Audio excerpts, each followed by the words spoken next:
Hello ninth class 14.4 start करवा रही हूँ आज। देखिए 14.4 क्या है। 14.4 में आपका है मीन, मीडियन एंड मोड। देखिए मीन, मीडियन और मोड जो है, मीडियन और मोड तो आपके लिए नया है, बट मीन जो है वो आप लोअर क्लासेस में कर चुके हैं। मीन जो होता है आपने एवरेज किया होगा, एवरेज और मीन सेम थिंग है। चलो यहाँ पर हम स्टार्ट करते हैं। देखिए फर्स्ट क्वेश्चन में आपको the following number of goals were scored by A team in A series of 10 matches. मतलब 10 मैचेस में कितने कितने गोल किए हैं वो आपको गिवन है। देखिए फर्स्ट में 2, सेकंड में 3, ऐसे आपको 10 मैचेस के गोल गिवन है। इस तरह की सीरीज़ को हम इंडिविजुअल सीरीज़ बोलते हैं। इंडिविजुअल सीरीज़ जिसमें सीरियल नंबर होते हैं, हमने इसको सीरियल नंबर के अकॉर्डिंग। अब मीन निकालने के लिए तो हमें सीरीज़ में कुछ भी चेंज करने की ज़रूरत नहीं है, बट हमने इसमें मीन, मीडियन और मोड जो है वो तीनों निकालने हैं। लेकिन जब हम मीडियन निकालते हैं तो इस सीरीज़ को हमें इंक्रीजिंग या डिक्रीजिंग ऑर्डर में लगाना पड़ेगा। तो तीनों निकालने हैं, इसलिए मैंने इसको स्टार्टिंग से ही इंक्रीजिंग ऑर्डर में लगाया है। देखिए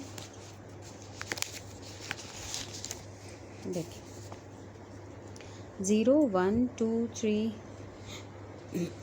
ऐसे इंक्रीजिंग ऑर्डर में लगा दिया। तो सबसे पहले हम मीन फाइंड करेंगे। मीन क्या होता है? सम ऑफ ऑब्जर्वेशंस बटे number of observation. Sum of observation मतलब इन सब का टोटल, ठीक है। इन सब का टोटल आता है 28 और नंबर ऑफ ऑब्जर्वेशन कितने हैं?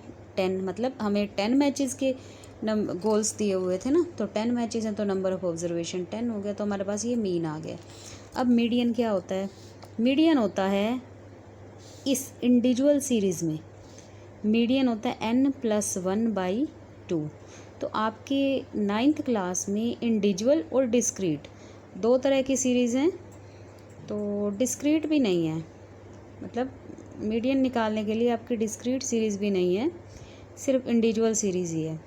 तो डिस्क्रीट सीरीज़ जो है वो भी शायद 10th में है, और उसके बाद एक सीरीज़ और कॉन्टीन्यूस सीरीज़ होती है, वो भी 10th में है। तो आपके लिए यही फार्मूला है मीडियन का 9th क्लास में।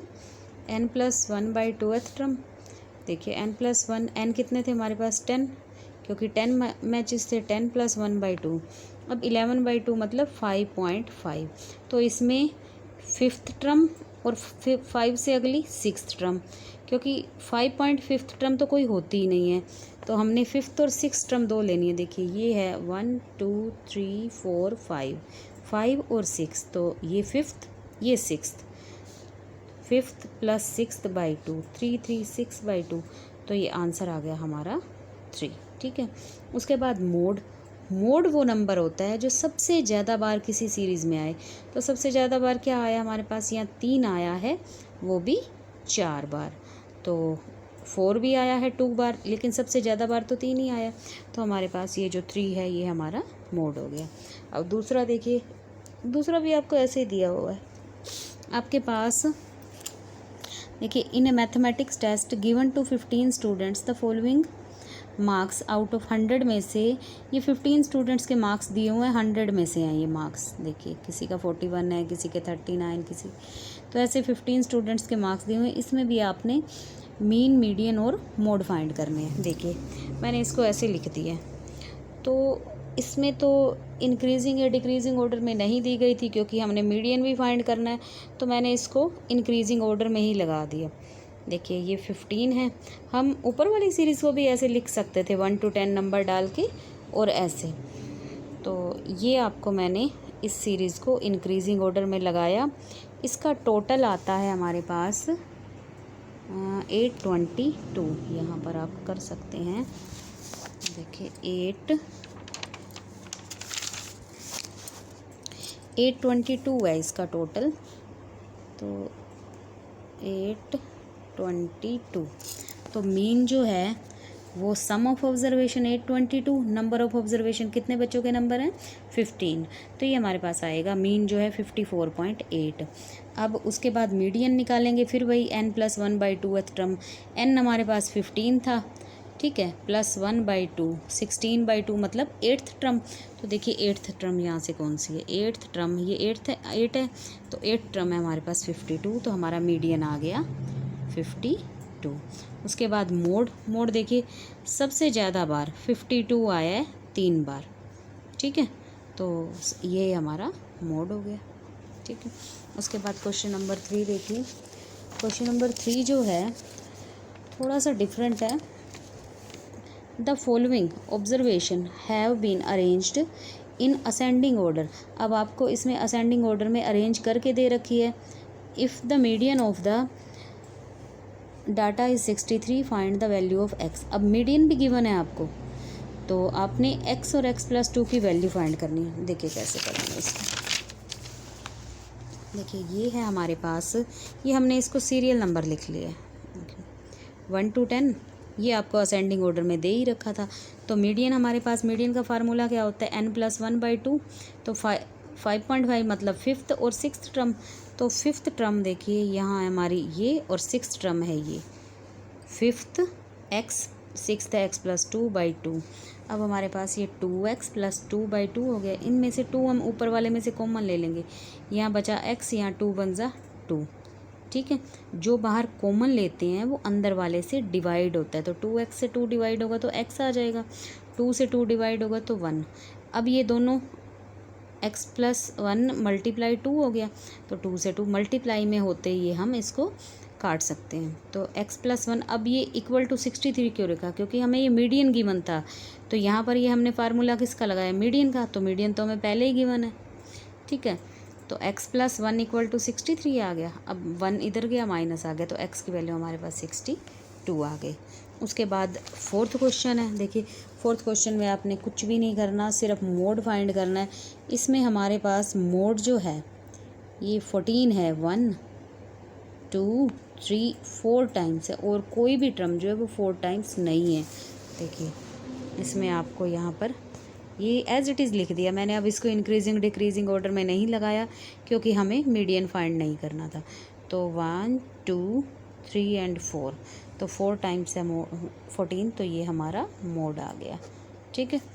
उसके बाद लास्ट क्वेश्चन है। लास्ट क्वेश्चन में अब आपके पास ये डिस्क्रीट सीरीज़ दी हुई है। देखिए डिस्क्रीट सीरीज़ क्या होती है, डिस्क्रीट सीरीज़ ये आपको 60 वर्कर्स की सैलरी दी हुई है, ठीक है।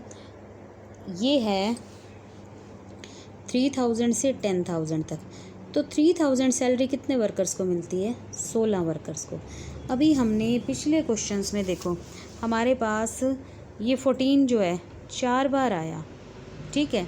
तो इसका मतलब इसका टोटल जो है वो 56 हो सकता था ना, तो हम यहाँ पर इसको x को 14 लिख के यहाँ 4 लिख सकते थे कि 14 4 टाइम्स आया, तो 14 4 जा 56। ऐसे भी अगर हम ऐड करें तो 56 ही आएगा। तो अब हम इस, जब हमारा f बहुत बड़ा होता है 60 है, तो या तो हम 60 की पूरी लाइन बनाएं, नहीं तो जो सेम है, मतलब अगर 16 मजदूरों को 3,000 रुपये मिलते हैं, 3,000 रुपये मिलते हैं, तो इसका मतलब 16 को टोटल 48 मिलेंगे। तो हम ऐसे लिख सकते हैं। अब 4,000 रुपीज़ कितने मजदूरों को मिलते हैं, 12 को, 5,000 10 को।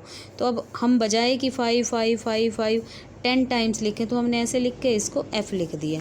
तो इसके बाद हमारा ये होता है fx, मतलब कि x और f की मल्टीप्लाई, ठीक है। ये हमने मल्टीप्लाई कर दिया, तो टोटल हम कितनी सैलरी दे रहे हैं, 3,05,000। कितने लोगों को दे रहे हैं, 60 को। अब मीन निकालना हो तो मीन हमारे पास ये, इसका मीन का फार्मूला हम ऐसे लिख सकते हैं, sigma fx upon sigma f। Sigma का मतलब होता है सम या टोटल, fx, तो ये हमारे पास सिग्मा fx है, सिग्मा fx, ये हमारे पास सिग्मा f है, मतलब f का टोटल, ये fx का टोटल। तो ये हमने किया, तो ये हमारे पास एवरेज सैलरी आ गई 5,083 रुपीज़, ठीक है।